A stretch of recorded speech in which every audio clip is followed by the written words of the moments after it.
Shalom sahabat gereja YouTube dan kesaksian rohani. Sebelum memulai video ini, saudara tolong bantu klik tombol subscribe ya, dan klik tombol loncengnya agar ketika video baru muncul akan terupdate. Dukung channel ini untuk 1 juta subscribe dan terus memuliakan nama Tuhan Yesus di media sosial, khususnya YouTube. Terima kasih, Tuhan Yesus memberkati.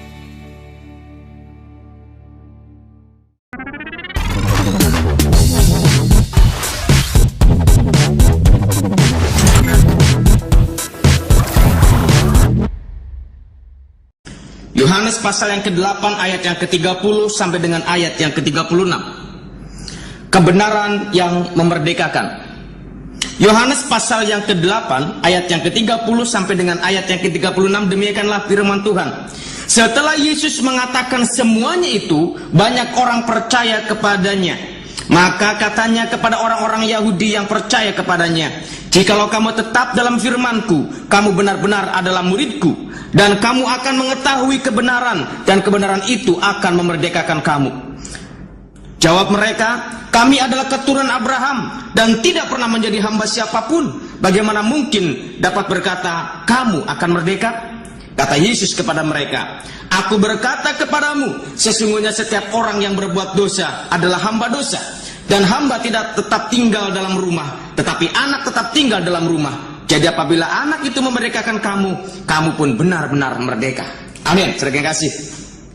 Saudara yang kasih, di mana ada satu dialog antara orang-orang Yahudi dengan Tuhan Yesus.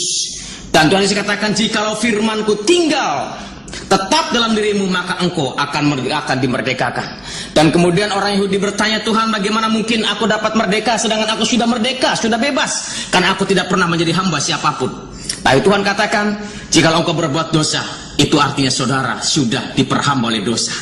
Saudaraku yang kasih, siapakah kebenaran itu? Apakah kebenaran itu, saudaraku? Yesus berkata dalam Yohanes pasal yang ke-14, dia berkata, "Akulah jalan, kebenaran, dan hidup. Tidak ada seorang pun yang sampai kepada Bapa kalau tidak melalui aku." Yesuslah satu-satunya jalan dan kebenaran adalah Yesus sendiri. Oleh karena saudaraku, hanya Yesuslah yang dapat memerdekakan kita dari setiap dosa-dosa kita. Karena dialah kemerdekaan itu, karena dialah kebenaran itu. Oleh karena itu mari kita melihat, saudaraku, bagaimana kesaksian saudara-saudara kita pun bersaksi. Di dalam Al-Quran di sana dikatakan, di dalam surat Al-Baqarah ayat yang ke-176, sana dikatakan, "Dzalika bi annallaha nazzalal kitaba bil haqq." Yang artinya, yang demikian itu adalah karena Allah telah menurunkan Alkitab dengan membawa kebenaran. Jadi Alkitab, firman Tuhan itu telah membawa kebenaran. Kebenaran itu yang memerdekakan dari setiap masalah kita. Oleh karena saudara kasih, Al-Quran menyatakan bahwa Alkitab itu membawa kebenaran, membawa hak dan kebenaran itu. Dan kemudian ada ayat lain yang mengatakan, saudaraku, "Dzalika Isa bin Maryam qaulal haqqi alladzi fihi yamtarun." Sana dikatakan bahwa itulah Isa putra Maryam yang mengatakan perkataan yang benar. Dialah firman Allah yang tidak mungkin berkata salah. Dialah firman Allah yang tidak mungkin ucapannya itu mengandung kesalahan, karena dialah sendiri, jadi tidak mungkin dia berkata salah. Al-Quran pun mengatakan seperti itu. Yesus, Isa putra Maryam, dia berkata-kata dengan perkataan yang benar, karena perkataan yang benar ini yang dapat memerdekakan setiap orang yang percaya kepadanya. Saudaraku yang kasih, dan ada juga orang-orang Yahudi pun mengatakan seperti ini, "Wa min qaumi Musa ummatan Yahuda bil haqqi wa bihi ya'tadilun." Dan di antara kaum Musa itu terdapat suatu umat yang memberi petunjuk kepada manusia dengan hak, dan dengan yang hak itulah mereka menjalankan keadilan. Karena dengan rasa kebenaran ini, maka akan ada keadilan. Saudaraku yang kasih, tetapi banyak orang mengatakan, "Akulah yang paling benar di antara yang lainnya." Ada yang mengatakan agama satu itu mengatakan yang paling benar dibandingkan agama yang lainnya. Pendapat orang satu mengatakan pendapatnya lebih benar dibandingkan pendapat orang lain.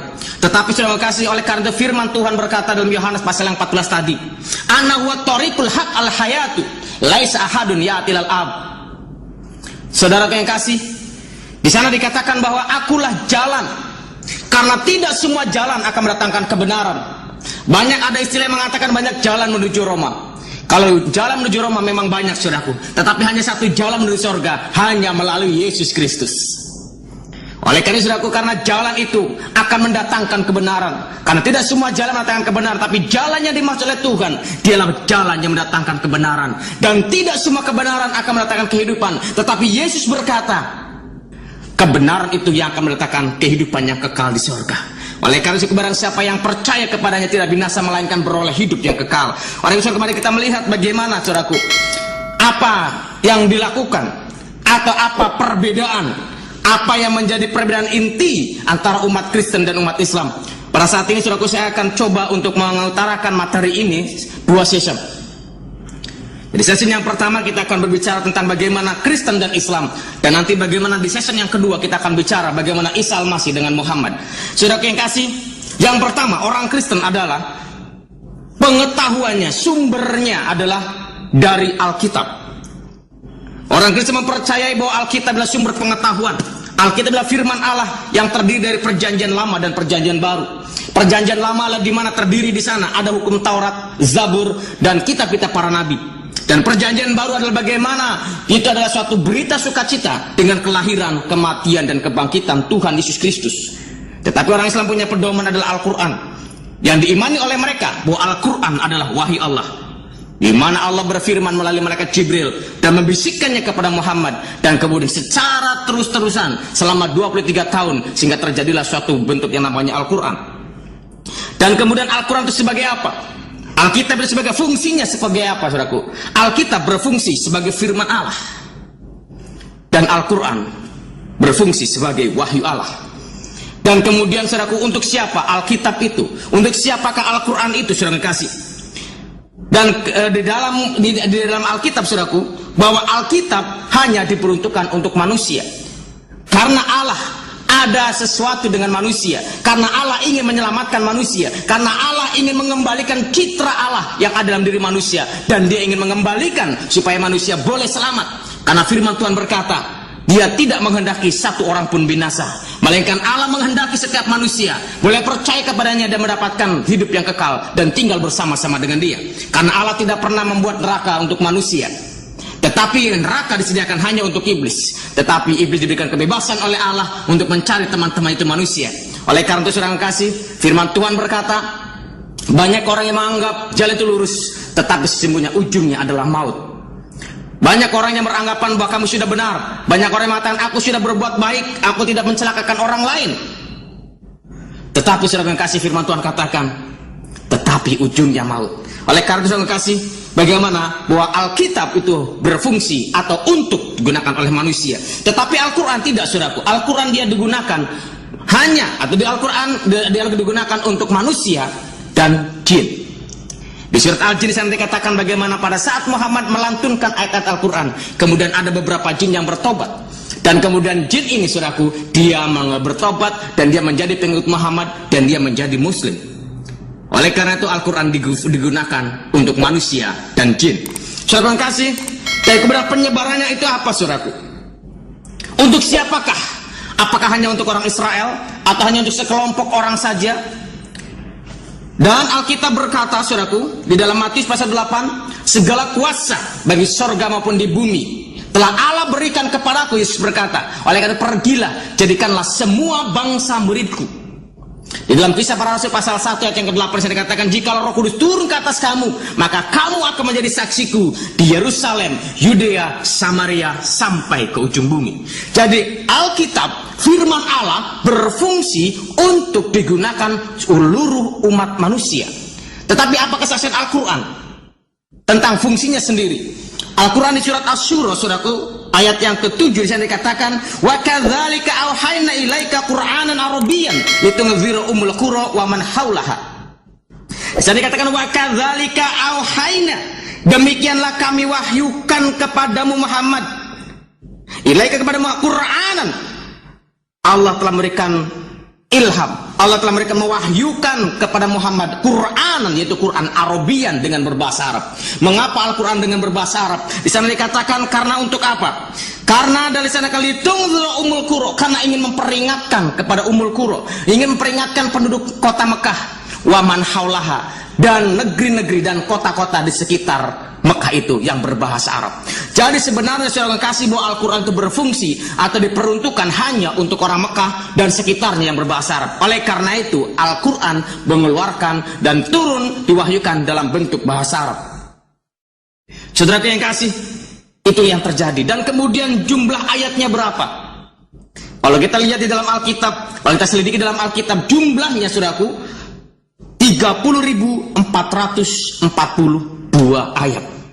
Alkitab dari perjanjian lama sampai ke dalam perjanjian baru itu ada 30.442 ayat. Tetapi saudara kasih, Al-Quran hanya 1/5 saja. Al-Quran jumlah adalah 6.666 ayat, yaitu 6. Itulah jumlah ayatnya. Kenapa? Karena Al-Quran mengimani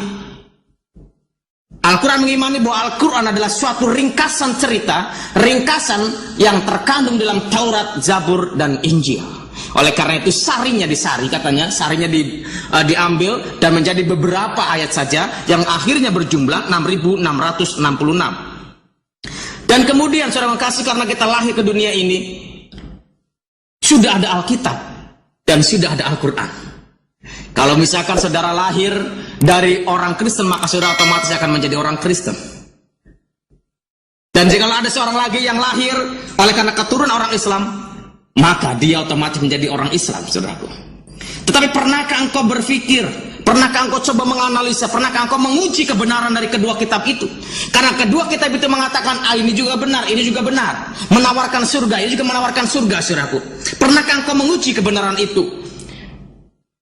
Alkitab atau Tuhan mempersilahkan orang-orang, mempersilahkan manusia untuk menguji kebenaran firman Tuhan yang diambil dari Malaki pasal 3 ayat yang ke-10.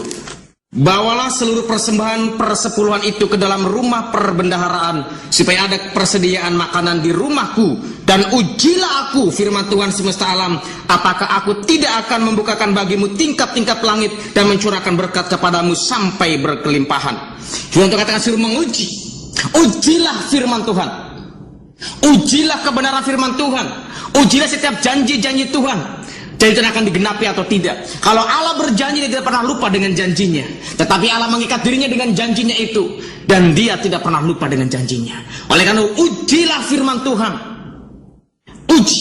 Dan kemudian Mazmur pasal yang ke-100, Mazmur 119 ayat yang ke-140. Mazmur 119 ayat yang ke-190. Demikianlah firman Tuhan. 140. Demikianlah firman Tuhan, janjimu sangat teruji dan hambamu mencintainya. Janji Tuhan sangat teruji, firman Tuhan sangat teruji, karena Tuhan tidak pernah lupa dengan janjinya, karena Tuhan tidak pernah lupa dengan apa yang pernah dia ucapkan kepada manusia. Oleh karena itu, ujilah firman Tuhan. Alkitab ini suruh diuji, firman Tuhan diuji. Bahkan firman Tuhan katakan, ujilah setiap roh, setiap pengajaran yang masuk, apakah itu berasal dari Tuhan atau tidak. Saudara yang kasih, bagaimana kesaksian Al-Quran tentang dirinya? Di dalam Al-Quran berkata, kalau engkau ragu-ragu terhadap Al-Quran, maka kau akan seret dan kau akan masukkan ke neraka. Begitu menakutkan, saudaraku, begitu menyeramkan. Karena kita tidak boleh menguji dan mengecek Al-Quran, karena mereka harus percaya 100% bahwa Al-Quran adalah wahyu Allah. Tetapi Alkitab katakan, ujilah aku. Uji. Saudara mau menguji, baca Alkitab. Kalau saudara akan baca Alkitab, maka saudara akan banyak menerima, melihat, membaca ada banyak janji-janji Allah, dan janji-janji Allah itu disediakan untuk saudara. Bagaimana kita bisa menurut janji Allah, saudara, kalau kita nggak bisa baca Alkitab? Oleh karena mari kita baca Alkitab sama-sama. Setiap hari kita baca Alkitab, merenungkan firman Tuhan siang dan malam, supaya kita menerima janji-janji Allah dan merasakan janji Allah itu. Saudara yang kasih, kemudian yang berikutnya, utusannya. Jadi kalau orang Kristen, utusannya itu bernama Isa Al-Masih. Dan kalau orang Islam, utusannya bernama Muhammad. Dan saudara, bagaimana utusan ini? Kalau dia mengaku sebagai utusan, tentunya ada tanda-tanda yang menyertai dia sebagai utusan Allah. Allah tidak pernah mengutus seseorang manusia pun kalau tidak disertai dengan tanda-tanda yang Allah siapkan bagi dia.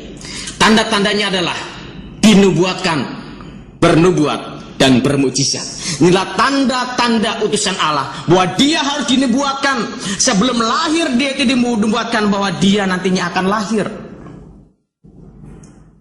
Dan kemudian setelah dia dinubuatkan, dia pun bernubuat. Apa yang akan terjadi besok? Apa yang terjadi akan di masa depan? Dia akan menubuatkan sesuatu, dan nubuat itu harus terjadi kalau dia sungguh-sungguh menjadi utusan Allah. Dan di samping itu ada mukjizat yang menyertainya. Saudaraku yang kasih, bagaimana Yesus Kristus telah dinubuatkan oleh Musa sendiri. Musa pernah menubuatkan tentang kedatangan Yesus Kristus, yaitu dalam Ulangan pasal yang ke-18 ayat 18 yang dikatakan bahwa nanti akan muncul dari keluargamu, dari sahabatmu. Ulangan 18 ayat 18, saudaraku. Dan kemudian Yesus pun dia bernubuat. Banyak nubuatan-nubuatan yang Yesus ucapkan. Salah satunya kalau kita lihat, saudaraku, dalam Matius 24 ayat 24 yang dikatakan bahwa nanti akan muncul Mesias-Mesias palsu, nanti akan muncul nabi-nabi palsu. Dan kita lihat sekarang sudah banyak muncul nabi-nabi palsu dan Mesias-Mesias palsu. Banyak orang yang mengatakan, akulah Mesias, akulah nabi. Tetapi kita masih diuji, karena firman Tuhan katakan nanti akan muncul nabi-nabi palsu, Mesias-Mesias yang palsu. Dan kemudian, saudaraku, bermukjizat. Kita sudah tahu bagaimana Alkitab mencatat ratusan kali Yesus bermukjizat. Dia dapat mencelikkan orang yang buta, dia dapat membangkitkan orang yang lumpuh, dia dapat membuka mulut orang yang bisu, dia dapat membangkitkan orang yang mati. Dan Al-Quran pun menyatakan seperti itu. Al-Quran di surat 5 Al-Maidah ayat 110 juga mengatakan bagaimana Yesus bermukjizat. Yesus dapat menciptakan seekor burung dari tanah. Yesus dapat mencelikkan mata yang buta sejak lahir. Yesus dapat menyembuhkan orang yang berpenyakit sopak, orang yang berpenyakit kusta. Dan yang lebih hebat lagi, Yesus dapat membangkitkan orang yang mati. Itu dicatat dalam surat Ali Imran ayat yang kelima, surat yang kelima, yaitu 110. Saudaraku yang kasih, apa kesaksian Al-Quran tentang nabinya? Apakah Nabi Muhammad dinubuatkan? Apakah dia bernubuat? Apakah dia bermukjizat? Saudaraku, mari kita lihat kesaksian dia sendiri, saudaraku. Kesaksian Al-Quran di sana dikatakan bahwa di dalam Alkitab, baik perjanjian lama maupun perjanjian baru, tidak pernah menubuatkan setelah Yesus akan lahir nabi baru. Karena Yesus katakan, akulah Alfa dan Omega, yang awal dan yang akhir. Artinya setelah Yesus Kristus, setelah firman Allah itu turun sendiri, tidak ada lagi. Karena Allah sudah turun sendiri. Karena Allah dengan kuasanya, dia turun dengan sendirinya. Dia turun sendiri sehingga tidak perlu lagi ada nabi-nabi lain untuk turunnya kedua kali. Saudara kasih, dan kemudian apakah dia bernubuat? Di dalam Al-Quran memang ada nubuatan-nubuatannya, tetapi nubuatannya kita mesti harus lihat. Dan yang paling penting, apakah dia bermukjizat, saudaraku? Apakah dia bermukjizat? Mari kita lihat, saudaraku, apa kata Al-Quran. Surat yang ke-6 ayat yang ke-37. Surat yang ke-6 ayat yang ke-100, ayat yang ke-37. Surat ke-6 ayat yang ke-37. Demikianlah kesaksian Al-Quran tentang mukjizat itu. Di sana dikatakan bahwa dan mereka orang-orang musyrik Mekah berkata, mengapa tidak diturunkan kepadanya Muhammad suatu mukjizat dari Tuhannya? Katakanlah sesungguhnya Allah kuasa menurunkan suatu mukjizat, tetapi kebanyakan mereka tidak mengetahuinya. Jadi kata sebenarnya mukjizat sudah ada, tetapi orang itu nggak tahu kalau ada mukjizat dari Muhammad. Saudara, yang kasih namanya mukjizat itu harus didemonstrasikan keluar. Yang namanya mukjizat itu harus disaksikan oleh orang. Itulah mukjizat, saudaraku. Tetapi kata Al-Quran katakan bahwa sesungguhnya Allah itu mereka mukjizat, tapi banyak orang yang tidak tahu. Tapi kita lihat coba ayat yang lain, saudaraku, tentang mukjizat ini. Surat yang ke-10, yaitu surat Yunus. Surat Yunus ayat yang ke-20. Demikianlah kesaksian Al-Quran. Dan mereka berkata, mengapa tidak diturunkan kepadanya Muhammad suatu keterangan atau mukjizat dari Tuhannya? Maka katakanlah, sesungguhnya yang gaib itu adalah kepunyaan Allah. Sebab itu tunggu sajalah olehmu, sesungguhnya aku bersama dengan kamu termasuk orang-orang yang menunggu. Jadi Muhammad sedang menanti-nantikan mujizat yang Allah janjikan untuk rasulnya sebagai tanda kerasulannya. Dia menanti-nantikan dan menunggu, dia bilang. Jadi lo nggak tahu kalau aku ini bermujizat. Di ayat yang kedua tadi dikatakan bahwa mari kita sama-sama menunggu. Mungkin suatu saat Tuhan akan turunkan mujizat. Jadi menunggu, saudara yang kasih. Dan kemudian di surat yang lain, saudara, apa yang dikatakan oleh Al-Quran di surat 29 ayat yang ke-50. Surat 29 ayat yang ke-50, demikian adalah kesaksian Al-Quran tentang mujizat. Dan orang-orang kafir Mekah berkata, mengapa tidak diturunkan kepadanya mujizat-mujizat dari Tuhannya? Katakanlah, sesungguhnya mujizat itu terserah kepada Allah, dan sesungguhnya aku hanya seorang pemberi peringatan yang nyata. Setelah dia nunggu-nunggu mujizat, nggak datang-datang juga mujizatnya, nggak nyampe-nyampe juga mujizatnya. Akhirnya ya sudah, mujizat terserah Allah saja. Mau ada mujizat, mau tidak ada mujizat, terserah Allah saja katanya. Saudara yang kasih, sebagai tanda kerasulan, sebagai tanda kenabian harus disertai mujizat. Karena itulah satu-satunya yang membedakan antara utusan Allah atau bukan. Kemudian karena tidak ada mujizat-mujizat itu, kemudian ada satu hadis di dalam hadis Sahih Bukhari 1951 saya katakan bahwa Muhammad itu yang nama mujizatnya adalah Al-Quran.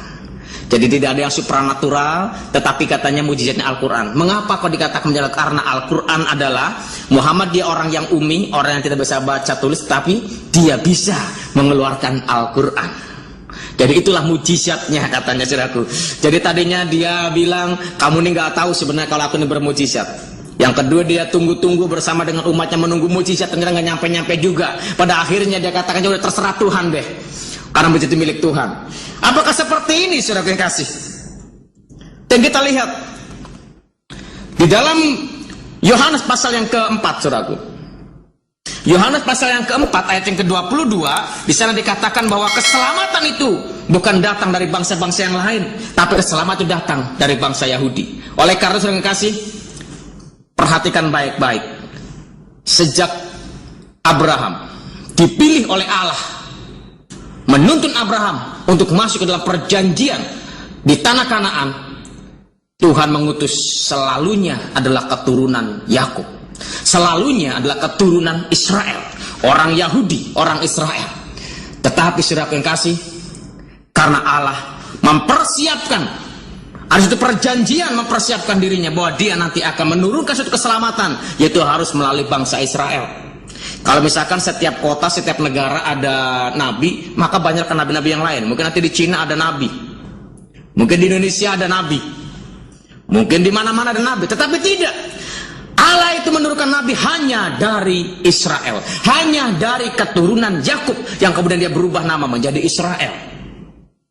Tetapi kalau ada orang mengatakan nabi dari negara lain, dari kota lain, dari suku lain, firman Tuhan katakan, hati-hati. Di akhir zaman nanti akan muncul Mesias-Mesias palsu. Di akhir zaman nanti akan muncul nabi-nabi palsu. Dia pun sekiranya kalau boleh dapat menarik orang-orang percaya yang menjadi percaya kepadanya. Oleh karena itu, saudara, mesti hati-hati. Bahkan Firaun juga berkata, hati-hati kalau ada bilang Yesus atau Mesias ada di sana. Mesias ada di sana, itu masih hati-hati, saudaraku. Karena kedatangan Yesus yang kedua kali bagaikan kilat yang menyambar dari timur. Saudara kasih, itu yang terjadi. Sekarang sudah boleh pilih. Pilih kepada orang yang disertai dengan mujizat, atau memilih orang yang tidak disertai dengan mujizat. Kita diberikan pilihan, kita diberikan akal budi dan hikmat untuk memilih. Seperti itu, saudaraku. Dan kemudian yang seterusnya, saudaraku, saat ini itu ada di mana? Utusan itu saat ini sekarang ada di mana? Kalau Yesus, firman Tuhan di dalam Yohanes pasal yang ke-14 ayat 1 sampai dengan ayat yang ketiga, di sana dikatakan seperti ini. Yohanes pasal yang ke-1 ayat pasal yang ke-14 ayat yang pertama sampai dengan ayat yang ke-14. Janganlah gelisah hatimu, percayalah kepada Allah, percayalah juga kepadaku. Di rumah Bapakku banyak tempat tinggal. Jika tidak demikian, tentu aku mengatakannya kepadamu. Sebab aku pergi ke situ untuk menyediakan tempat bagimu. Dan apabila aku telah pergi ke situ dan telah menyediakan tempat bagimu, aku akan datang kembali dan membawa kamu ke tempatku, supaya di tempat di mana aku berada, kamu pun berada. Jadi sekarang Yesus ada di rumah Bapa. Yesus sekarang ada di rumah Bapa, dan dia sedang menyediakan tempat bagi saya dan saudara. Oleh karena itu, kalau saudara percaya kepada Yesus, maka dia akan datang lagi nantinya, akan menjemput saya dan saudara untuk tinggal bersama-sama dengan dia. Di mana dia berada, kami pun, kita pun yang percaya berada. Saudara yang kasih, tetapi bagaimana dengan Nabi Muhammad? Muhammad sekarang ada di alam barzah. Dia mati dan dia dikuburkan di Madinah. Dan sampai saat ini umatnya, setiap tahun mereka berbondong-bondong pergi ke sana hanya untuk berziarah ke makam Nabi Muhammad. Saudara yang kasih, dan kemudian seterusnya bagaimana? Dan siapakah yang menggerakkan, siapakah yang memimpin Yesus dan Muhammad itu? Di dalam Alkitab sangat jelas sekali bahwa Yesus katakan dalam Yohanes pasal yang 14 ayat yang ke-10, tidak percayakah engkau bahwa Bapa di dalam aku dan aku di dalam Bapa? Apa yang aku lakukan bukan berasal diriku sendiri, tapi Bapakku yang melakukan pekerjaannya. Jadi Yesus dipimpin oleh Roh Allah. Bahkan Al-Quran bersaksi di dalam surat yang keempat ayat 171 bahwa Yesus dikuatkan dengan Roh Kudus. Isa Al-Masih dikuatkan dengan Roh Kudus. Di dalam Yesus ada Roh Kudus, sehingga yang menggerakkan, sehingga yang memimpin dia, sehingga yang mengarahkan dia adalah Roh Kudus, yaitu Roh Bapa, yaitu Roh Allah sendiri. Tetapi saudara yang kasih, kalau Muhammad dia digerakkan oleh roh dunia. Dan kemudian kita lihat bagaimana Allahnya. Yesus mengajarkan kepada kita bahwa Allah yang kita sembah adalah roh. Wujud Allah yang Yesus ajarkan kepada kita adalah roh. Firman Tuhan berkata dalam Yohanes pasal yang keempat ayat 24 sana dikatakan, Allah itu roh, barang siapa menyembah dia harus menyembahnya dalam roh dan kebenaran. Oleh karena itu apabila kita menyembah dia dengan roh kita, karena roh kita yang kekal ini boleh bercakap, boleh berkomunikasi dengan roh Allah yang kekal juga. Oleh karena itu tidak perlu lagi, tidak penting lagi kita harus menghadap kemana. Tidak penting lagi, tidak harus lagi dengan waktu yang ditentukan seperti itu saudaraku. Tetapi kalau kita di saat dimanapun juga, kapanpun kita boleh bersekutu dengan Allah, karena sama-sama, karena Allah roh adanya. Di mana-mana ada Allah, karena Allah maha hadir, karena dialah roh saudaraku. Tetapi bagaimana dengan Al-Quran yang bersaksi? Di dalam Al-Quran, saudara, di dalam mukadimahnya, dalam keterangan di surat yang pertama dikasih kata bahwa Allah itu adalah nama Zat yang maha suci. Jadi beda memang saudaraku.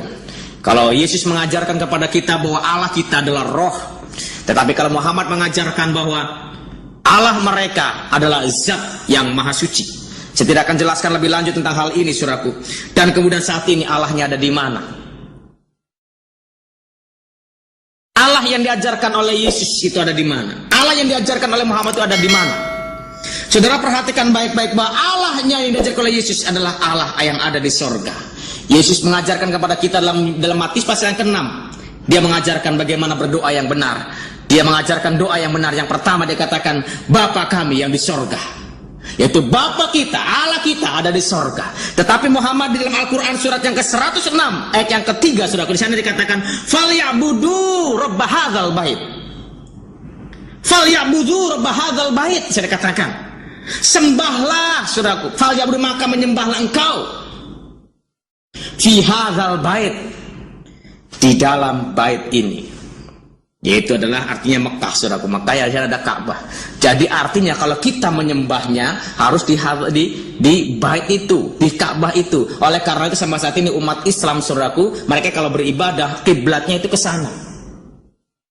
Karena fal ya'budu rabb hadzal bait. Karena sembahlah Tuhanmu itu di bait ini. Oleh karena itu kalau sholat mereka harus menghadap ke kiblat. Dari lahir coba diarahkan ke kiblat. Kemudian telinga kanannya dibisikin azan, telinga kirinya dibisikin qomat. Dan kemudian sampai mati pun mereka harus menghadap ke kiblat karena Allahnya ada di kiblat. Saudara yang kasih, Ini yang ada, ini yang terjadi. Dan kemudian bagaimana terhadap setan? Kalau Allah tidak pernah kompromi dengan dosa, Allah tidak berkompromi dengan sumber dosa. Allah mengasihi orang berdosa, tetapi dia tidak pernah kompromi dengan dosa. Oleh karena itu dia berseteru dengan iblis. Dia tidak bisa bersatu dengan iblis. Antara gelap dan terang tidak bisa bersatu.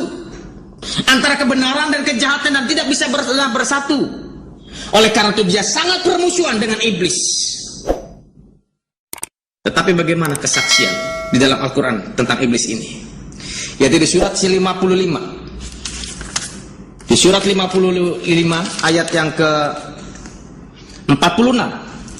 Surat 55 yaitu surat Ar-Rahman ayat yang ke-46. Di sana dikatakan demikian.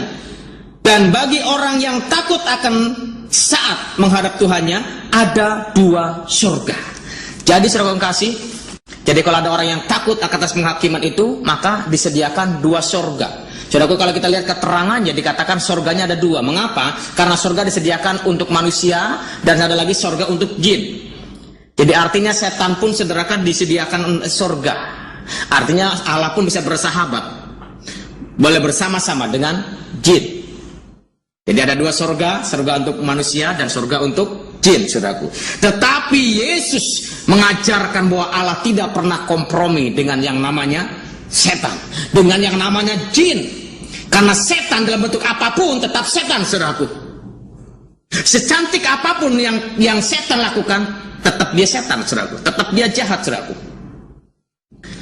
Yang lebih heran, saudaraku, sekarang muncul setan-setan itu nggak digambarkan seperti yang sangat menakutkan. Tapi sekarang setan-setan itu setannya cantik-cantik. Yang digambarkan dalam sinetron itu adalah si manis jembatan Ancol. Setan muncul dengan setan yang cantik-cantik, saudaraku. Hati-hati, firman Tuhan katakan apa, saudaraku? Bahwa iblis adalah si raja dusta. Dia tidak punya kuasa apa-apa karena kuasa adalah dihancurkan oleh Tuhan Yesus Kristus. Yang dia lakukan hanya menipu, membohongi manusia supaya dia jauh daripada Tuhan. Yang seterusnya, saudara kasih, yang paling penting saudara, bagaimana kita harus jelas, kita harus memilih, karena kita akan ada tujuan akhirnya, finalnya. Itu yang paling penting, saudaraku. Bukan sikap sekarang, bukan sikap pertengahan, tapi ujungnya yang paling penting. Apa tujuan kita mengikuti ajaran Yesus? Apa tujuan kita mengikuti ajaran Yesus Kristus sebagai firman Tuhan? Apa, saudaraku? Karena Tuhan berkata seperti ini di dalam 1 Petrus pasal yang pertama ayat yang ke-9. 1 Petrus pasal yang pertama ayat yang ke-9. Demikianlah firman Tuhan, 1 Petrus pasal yang pertama ayat yang ke-9. Karena kamu telah mencapai tujuan imanmu, yaitu keselamatan jiwamu. Jadi kalau kita mengikuti ajaran Yesus, saudaraku, karena ingin mencapai, bahkan Tuhan katakan sudah mencapai tujuan imanmu, yaitu keselamatan jiwamu.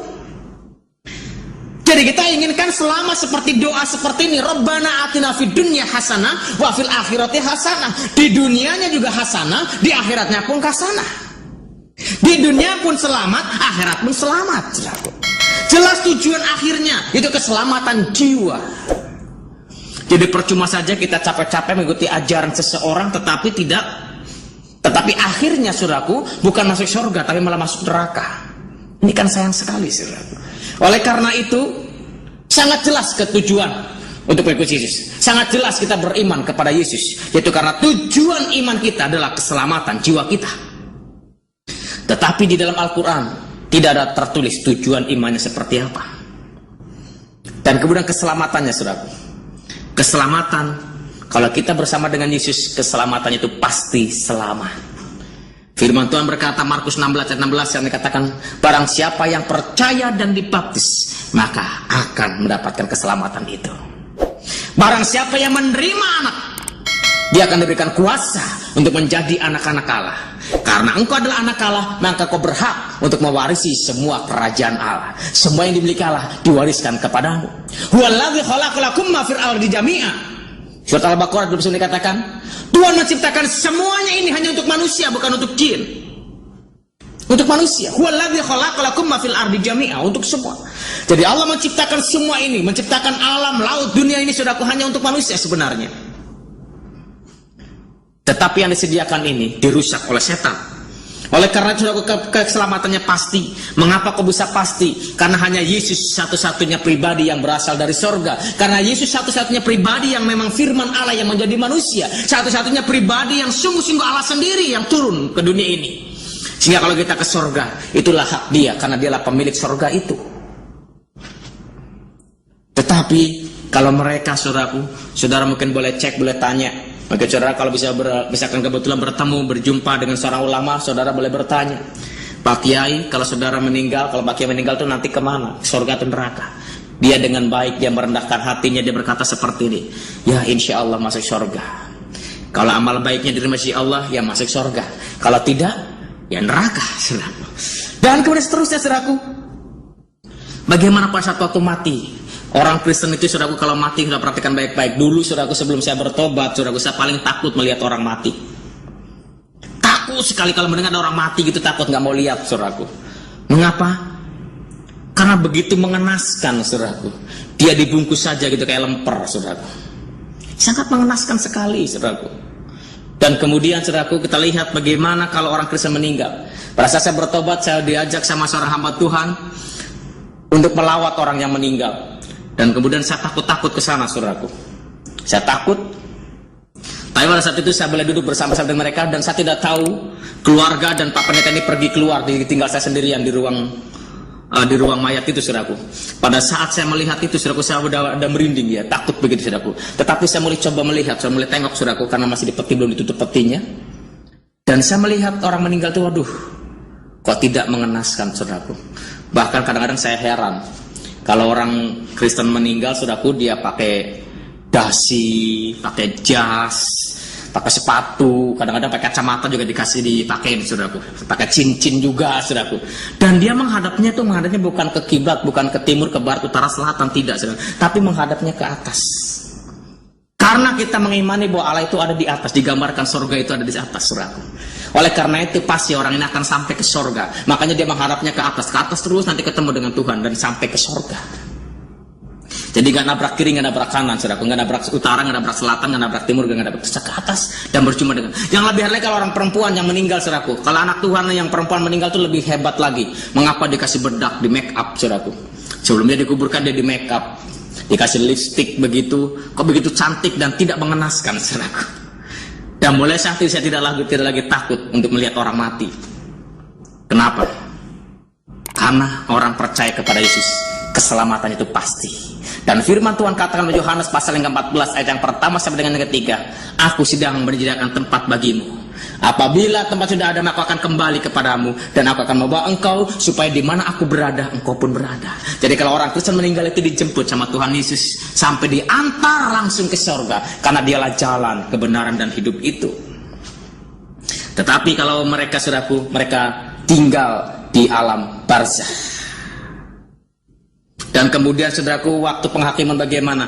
Karena Alkitab maupun Al-Quran mengatakan bahwa Alkitab maupun ajaran Muhammad mengatakan bahwa yang menghakimi umat manusia adalah Yesus Kristus. Maka dia pasti lolos karena dia percaya kepada Yesus. Karena dia percaya kepada sang hakim itu. Tetapi, saudaraku, kalau mereka itu binasa masuk neraka.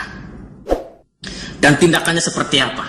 Tindakan orang Kristen itu harus mencerminkan tindakan kasih yang Tuhan sudah nyatakan.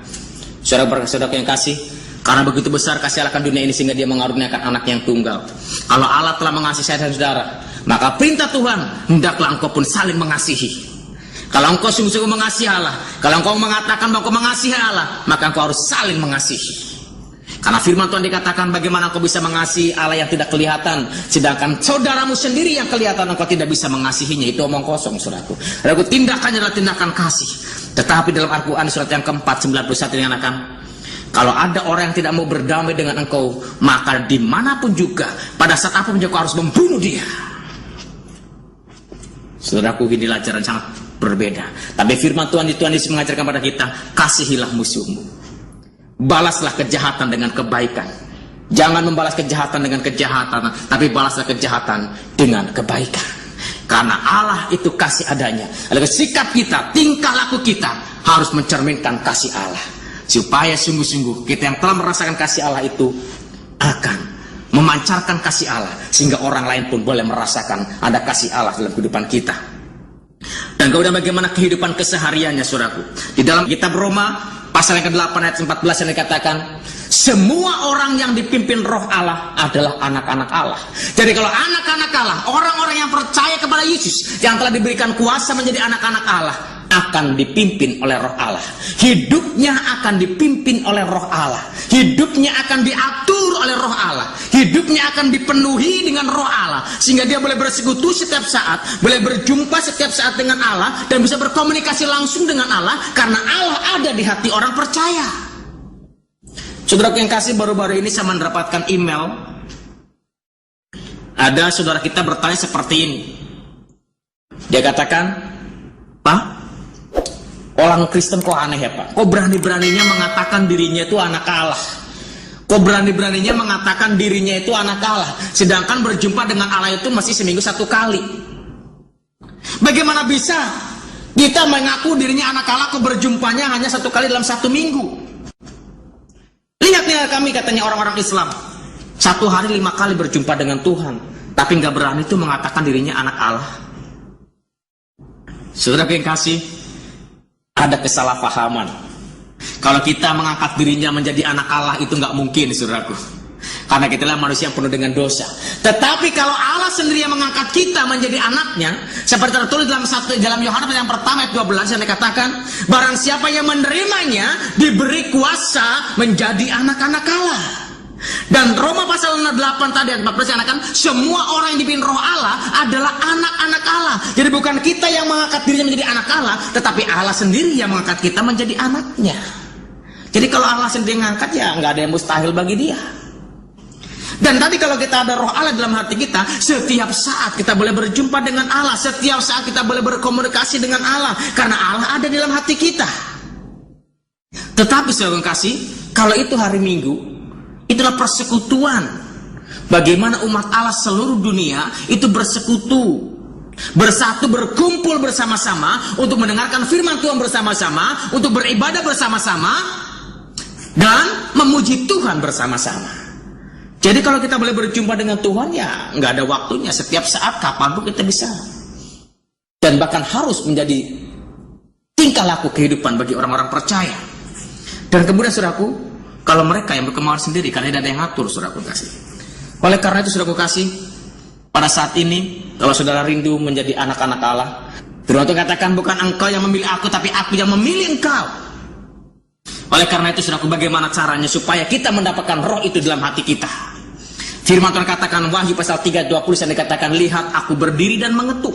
Barang siapa yang bukan pintu bagiku, maka aku akan masuk. Aku akan tinggal bersama-sama dengan engkau, dan aku akan makan bersama-sama dengan engkau. Maukah engkau menjadi anak-anak Allah? Maukah menyediakan hatimu untuk Yesus Kristus? Lihat dia sedang mengetuk pintu. Bukalah pintu hati saudara, dan ikuti doa saya. Bapa di sorga, kami mengucap syukur atas pemberitaan kebenaran ini Tuhan. Karena kami tahu kebenaran ini adalah kebenaran yang merdekakan. Dan kami tahu ya Bapa, bahwa kami adalah orang yang berdosa. Oleh karena Tuhan, ampuni saya, kuduskan saya, sucikan saya. Dan kami mengundang Kau Yesus untuk masuk dalam kehidupan saya, yang mengatur kehidupan saya, menjadi raja dalam kehidupan saya, dan menjadi Tuhan dalam kehidupan saya. Dalam nama Yesus kami berdoa. Amin.